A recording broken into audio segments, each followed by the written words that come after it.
We know that Donald loves gold. He probably loves gold more than any person on the planet. He loves putting it on things. He loves hoarding it, probably.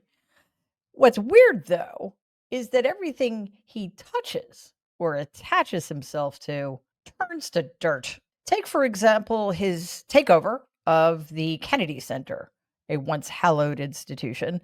Immediately upon re entering the White House, Donald appointed himself chair, despite the fact that he has zero qualifications and really bad taste.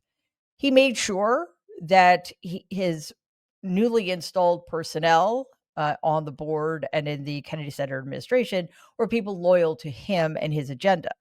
This year, the Kennedy Center honors, which celebrate lifetime achievement in the arts, will be hosted by Donald himself, which means it's going to be more like a roast than something honoring the life work of actual artists who care about art. Here he is claiming that he had absolutely nothing to do with this decision. The 2025 Kennedy Center honors. It's going to be a big evening. I've been asked to host.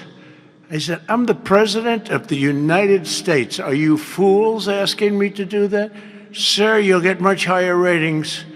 I said, I don't care. I'm President of the United States. I won't do it. They said, please. And then Susie Wells said to me, sir, I'd like you to host. I said, okay, Susie, I'll do it. That's the power she's got. So I have agreed to host. Do you believe what I have to do? And I didn't want to do it, okay? They're going to say, he insisted. I did not insist. But I think it will be quite successful, actually. Is Susie Wells a chain smoker or something? Anyway, clearly Donald wants to do this. He told them he was going to be doing this. I find it a little bit alarming that he has to keep reminding himself that he's president of the United States. And I think it's safe to say at this point that the Kennedy Center, as we knew it, no longer exists. The Kennedy Center honors will be a shadow of the former selves. They will be a disgrace to the arts and the artists who have been honored in the past. But whenever Donald is distracted from destroying our country, it's a good thing. So at least we'll have at least 2 or 3 hours the evening of the Kennedy Center honors where he won't be doing untold damage to other things. As you heard in that clip, Donald claims that his hosting will be good for ratings, but according to the Washington Post, since he made himself chairman of the Kennedy Center, ticket sales to that institution have plummeted. So I'm not entirely sure how he's going to square that circle, but I will say this: do not watch the Kennedy Center honors this year. And it's as if you needed any more incentive not to. Here are some of the honorees. They would include country singer George Strait. I confess, I've never heard of him. Actor Sylvester Stallone, disco singer Gloria Gaynor, and the band Kiss. To put that list in context, here are some of the previous honorees of the Kennedy Center honors: Leonard Bernstein, Ginger Rogers, Fred Astaire, Ella Fitzgerald, Meryl Streep, Robert De Niro, Jesse Norman, The Who, Led Zeppelin, Angela Lansbury, Luciano Pavarotti. You get the picture. I mean, can we say they're as accomplished as Kiss and Sylvester Stallone? Perhaps not. But this is just another way in which Donald Trump is degrading this country. He claimed to be heavily involved in choosing the so-called artists. I bet he was, and said during a press conference that he vetoed, quote, a couple of wokesters, unquote. I would absolutely love to know who those people were. And I'm guessing by wokesters, he means people actually deserving of a Kennedy Center honor. Another one of Donald's delusions of grandeur may be putting workers and even himself in serious danger. The latter would be an awful shame. An analysis by the Washington Post found that public health advocates are sounding the alarm about possible asbestos exposure during Donald's demolition of the East Wing of the White House.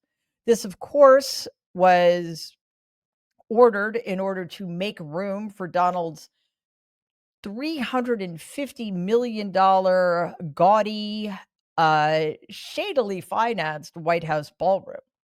The Trump regime says it completed hazardous material abatement before demolition began, which is weird. On the one hand, because they've provided no documentation proving asbestos was properly identified, handled, and removed. And until the demolition happened, they said that they had no intentions of raising the East Wing to the ground. Pictures of the site show large clouds of dust and workers without protective gear.